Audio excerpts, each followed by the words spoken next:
big surprise. On the other side, the AL Central, the Indians, what were they, last place in their division last year or close to it? Right. And they, at one point, they had the best record in baseball this year. Bryce, the Indians, what do they have to do to keep everything intact? I don't know. I guess just keep doing what they're doing. They've won a lot of games late. So really, that keeps other teams knowing that they're not going to give up. Some teams after 6, 7 innings, if you got a couple runs lead, they kind of pack it in and say, all right, we'll get ready for the game tomorrow. But with the Indians, they just keep coming at you. And I like to see them do that too. And I'm a big fan of the Indians, not because of any of their players, but I love the hat with the Indian on it. That's like my favorite Major League hat. I don't know. So I always kind of pull for the Indians a little bit. I wasn't pulling for them in '95 when the Braves won their actual last World Series, but I kind of like the Indians a little bit. Yeah, I like that hat too. That Indian, he looks pretty clean on that hat, doesn't he? He's got some huge teeth. As far as the Indians they're doing it with some not so recognized household names either. Yeah, like no-namers, man. It's almost like Major League. Yeah, I'll keep waiting for Ricky Wild Thing Vaughn to come out. Yeah. And the guy that sells tires, that's their manager. But you've got Travis Hafner, and Bryce alluded to them winning some games late. That stands out in my mind. He hit a grand slam the week before the All-Star game for them. Days, right? Yeah, so yeah. I mean, they're winning the games late, and I guess that's what you have to do in order to stay afloat. Last year the Braves, they had a great record in one-run games, and that's what you have to do if you want to make the postseason. And they're doing that again this year too, right? Yeah. And as we look at it, obviously one of the last surprises that anybody would have thought of, the Red Sox with a terrible start. Now they're 20 games over 500, winning the division by one game over the New York Yankees. Yeah, that's pretty incredible. I mean, just I forget what the record was starting out, but it was horrendous. It was like 5-20. I mean, that's not far-fetched, is it? Nah, it's bad. It was bad. And they came all the way back, and I mean, their lineup is just stacked. And if they can keep scoring 6 to 8 runs a game and actually can carry that over in the playoffs, they'll have a good chance to make it to the World Series. When we look at the second half of the season coming up, you have all the races pretty tight right now. Bryce, in your opinion, what is the tightest race or the one that you're looking most forward to, whether it be AL or NL? It'd be easy just to go with the Yankees-Red Sox. They're going to play each other a lot more, and that's going to be interesting to see who comes out on top of that. That's always going to be some classic games, especially second half of the year. There's a couple races that are pretty close, and then it's like first and second place is close, and after that it's 5-6 games. So I guess these next few weeks are going to be important. I'm looking forward to seeing the Rangers and the Angels.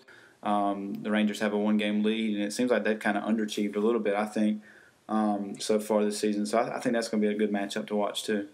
Jared, are you going to give the Chicago Cubs any chance to make it out? No chance. If they can make it back to 500 in decent time, which is almost impossible, I might give them some street cred, but I think I'll be pulling for the Pirates since, they haven't done it in forever. So yeah, we always got next year, Cubs fans. Hold firm. The ivy's already green, so it's about time to start cheering for fall, right? That's right. You're listening to Through the Rec Specs, a sports podcast from the fans for the fans. Don't forget to follow us on Twitter at the Rec Specs. Jared, the NFL lockout, we kind of think that it's getting ready to be resolved. Yeah, I think so. They said that, I think they put a date on it. It's like next week sometime, right? For it to be ratified. Yeah, ratification and all that. So, a lot of the media is saying that this is going to happen, but a lot of times they're reporting that, not a lot of progress has been made. So, it's going to be, crunch time, and the players wanted to get it done. So I think they'll have a deal. Bryce, the big names are already starting to speak out, and we'll get to James Harrison and his little blunder here in a few minutes. But Breeze, Manning, and Brady, they say it's time to get a deal done. Well, that's kind of how the fans have felt for the last, 7 months? Yeah, for a little while, yeah. Pretty cool that those three came out and speak together. Those are three big names, three big leaders, they're pretty respectable guys. So, they're on board. They want to get it rolling, is just like every fan does. And I'm pretty sure I just saw Brian Wilson wearing a wetsuit tuxedo on the red carpet at the ESPYs. Yeah, you saw that. You weren't imagining things. Well, James Harrison, always outspoken. And I heard ESPN joking today, if there was an ESPY for the most outspoken athlete, it would have to go to James Harrison. And we hear him just talking his continuous frustration and hate for Roger Goodell, saying things like if he was on fire, he wouldn't urinate on him to put him out, throwing a homophobic slur in there too. When does this guy ever learn? He got fined a bank full of money last year for illegal hits. I could have retired on that money. No doubt. But the Steelers, my favorite team, they're always a class organization.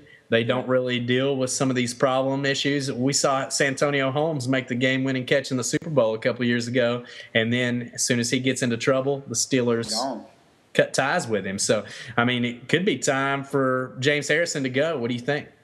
He's a Pro Bowl linebacker, and he's almost like the leader of the defense. It's hard to separate ties, but you got to draw the line somewhere, And he's also 33 years old, and he is starting to get cranky in his old age. Well, and the thing is what he has to realize is the owners aren't on his side necessarily. Yeah.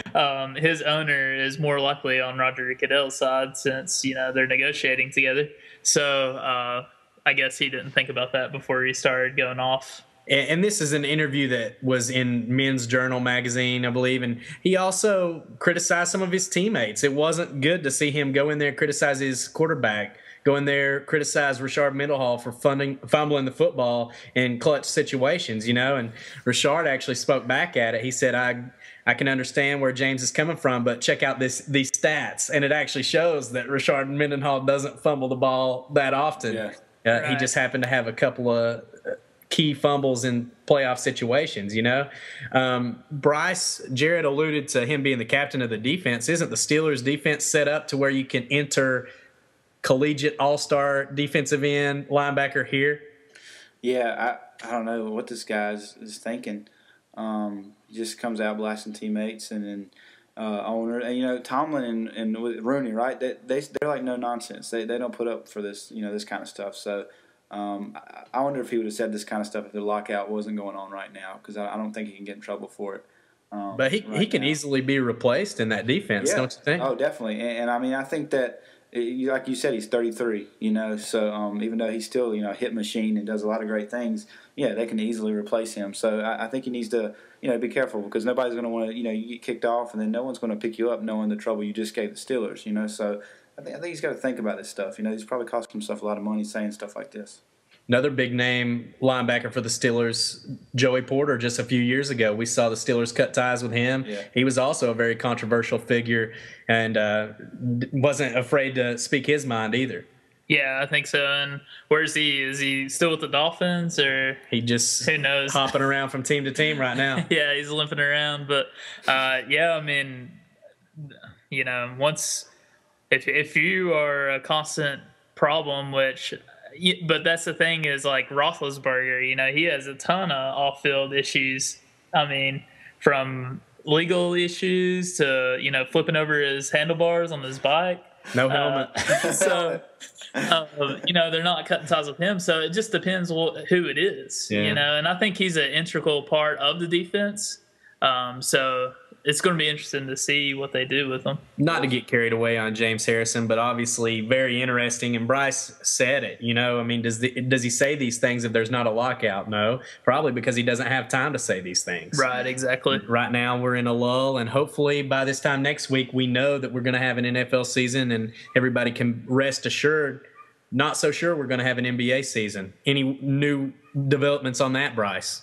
I don't think so. I followed on Twitter a little bit, and it seems like sometimes they're saying going to be no season at all. There is going to be a season. It's going to be cut short. You hear different things so much. I don't think no one really knows right now, and that's why some of the guys are looking at maybe playing in Europe. We've already heard Darren Williams come out and say that he would go to Turkey. We've said, I think they were interviewing Amari Stoudemire about it earlier on ESPN Radio, and you got to think that if you don't have a job here in the U.S., you've got to go and into your field of work somewhere else. Yeah, it's cool. Darren Williams, he's more than likely going to go over, but Amari's staying home, and I think it's a win-lose. It's a big risk because if you get injured over there, it means you're not getting paid over here. Yep. Mm-hmm. So, I know they want to continually to play, and maybe this will just speed up the process with the NBA because they don't want their product over there in the international markets, especially cheaper than they can have it over here.